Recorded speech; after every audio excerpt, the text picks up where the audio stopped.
It's a special team, a special organization. As the Grizzlies will thank everybody who attended, not only today, but attended over the last 31 years. Everybody's on the ice. It's emotional. There's some tears flowing. It's also a celebration. Forever in our hearts. That's what the sign says, and absolutely.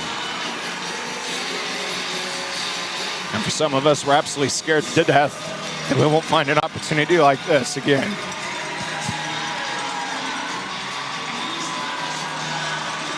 What a moment.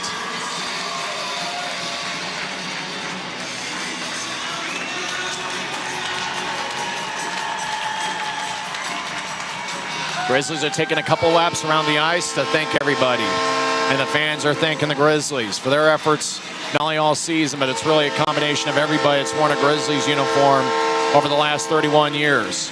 A train horn that kind of resembles the old Grizzlies goal horn. It was fitting that they played Rock and Roll Part 2 before the final drop of the puck. That was the Grizzlies' original goal song.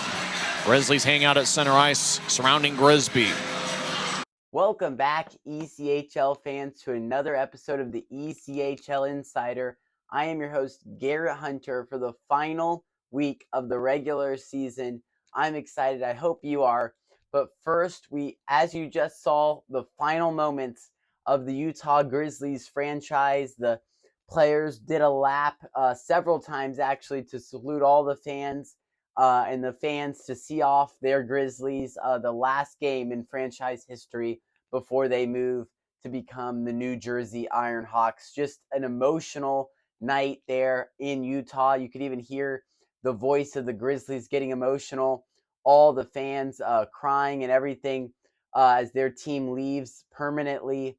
So a very sad night there for the Grizzlies, but what a great weekend to finish it off, right? 2 out of 3 wins against Rapid City as their season's over. The Grizzlies will not make the playoffs, but still a great season for them, the final season, and a great moment there before they headed off into the locker room. With that, we want to get to big scores from last week. A lot of big games as we head into the final week of the playoff push. So let's talk about last week. The Toledo Walleye Fort Wayne Comets still neck and neck for first place in the Central.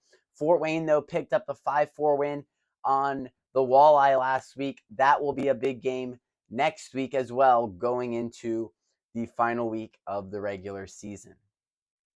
The Kalamazoo Wings got a 2-1 win over the Cincinnati Cyclones on Sunday. A big 2 points for the Wings going into the final week. And you'll see the conclusion of that game. It definitely boiled over, turned into our fight of the week. You'll see that later, but a big gutsy win from the Wings over the Cyclones on Sunday. And finally, the Savannah Ghost Pirates on Saturday night via the shootout loss by Jacksonville clinched their first ever berth in the Kelly Cup playoffs. So congratulations to Savannah.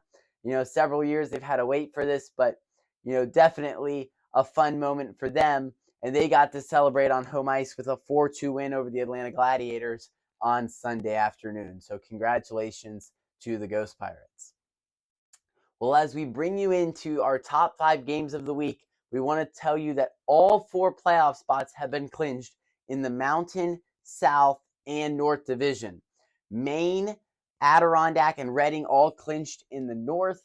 Savannah clinched in the South, and in the Mountain Division, Allen, Idaho, Kansas City, Tahoe all clinched as well. So it is all locked up in 3 of the 4 divisions, but in the Central Division, 2 playoff spots still to be clinched, and we don't know who's going to have first place in the Central. So all of our top 5 games of the week are in the Central Division. So a lot of repeat teams and everything, but we hope you'll enjoy it because a big week in the Central Division, as they are by far the tightest division in the league. So let's get started with number 5, the Toledo Walleye and Fort Wayne Comets yet again.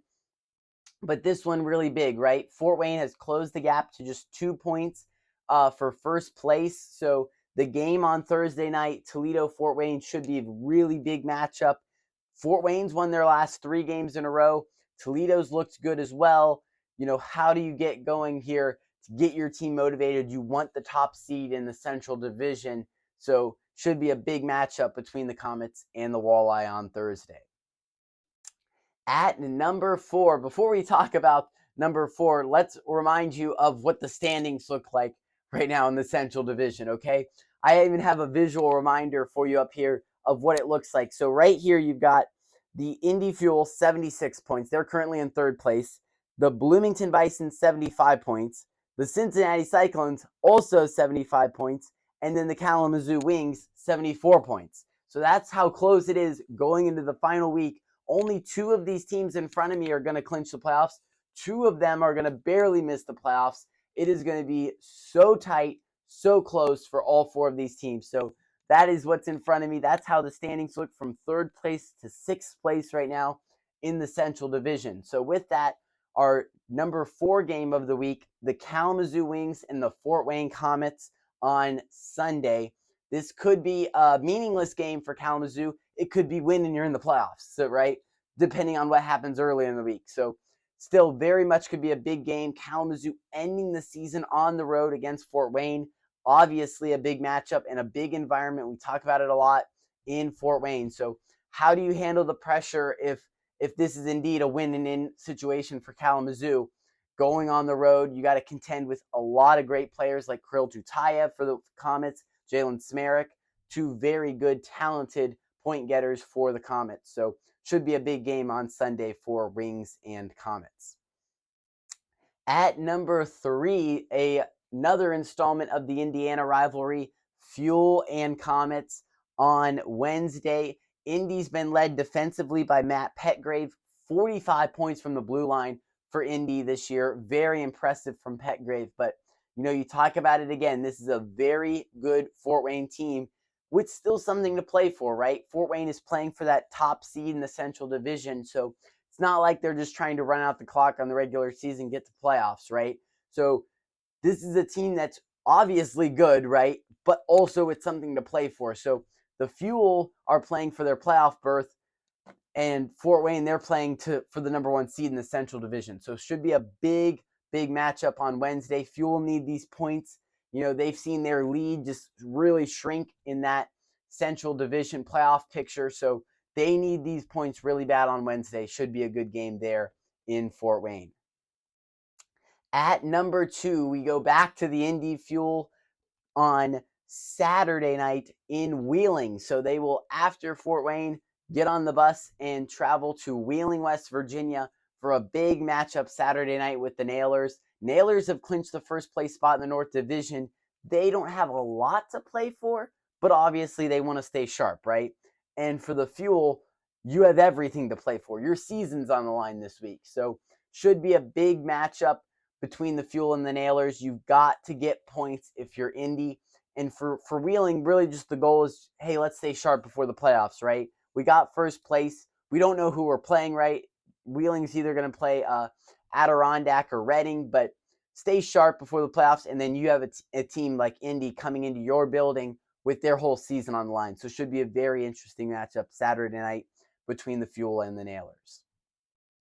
And our top game of the week, the Kalamazoo Wings and the Cincinnati Cyclones. Doesn't get much better than this. Friday and Saturday night, both from the Heritage Bank Center in Cincinnati, should be just critical games for both these 2 teams. They played Sunday in Kalamazoo. Wings won that 2-1. Now they transition the scene to Cincinnati for the last 2 games of the season. Should be huge, right? Kalamazoo, they got Fort Wayne on Sunday, but they got 2 big matchups with the Cyclones Friday and Saturday night. So it should be big matchups. These are the final 2 games on the schedule for the Cyclones. Fort Wayne on Sunday for Kalamazoo. So this is a massive swing, pretty much an 8-point swing in the standings if one of these 2 teams win both in regulation, right? And obviously you have the overtime aspect to deal with as well. What if Kalamazoo loses in overtime? What if Cincinnati loses in overtime? What happens to Bloomington in all this, right? Bloomington has 3 against Iowa this week. So, it's going to be a changing picture every day pretty much in the Central Division for these 4 teams trying to get into the playoffs. But should be very interesting. But we know for sure this Cyclones Wings game Friday and Saturday night are going to play a big picture in who gets in to the playoffs in the Central Division. Well, that'll do it for our top 5 games of the week. Next week, we will preview round 1 of the Kelly Cup playoffs. But oh yeah, we got our fight of the week to get to our final of this week of the regular season. Next week, we will be talking about the playoffs. So how much more fitting than to have our fight be Kalamazoo's Cincinnati on Sunday afternoon after the Wings took the victory. A big pile up in the corner with the Cincinnati and Kalamazoo players. So make sure to check out that fight of the week. And we are very excited next week to bring you our round 1 preview of the 2026 Kelly Cup playoffs. Seconds to go. Granger can't get the shot off. That's going to do it from the Wings Event Center. And everybody jumps on each other.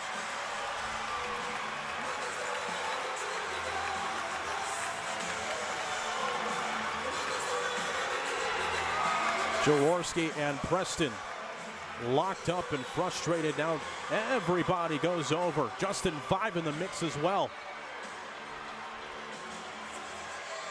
An ugly ending here in Kalamazoo. The Clones fall 2-1. But perhaps this ending will spark something in the Cyclones as they go back to Heritage Bank Center to try and do their job. Justin 5 still in the mix there with Powell Connor.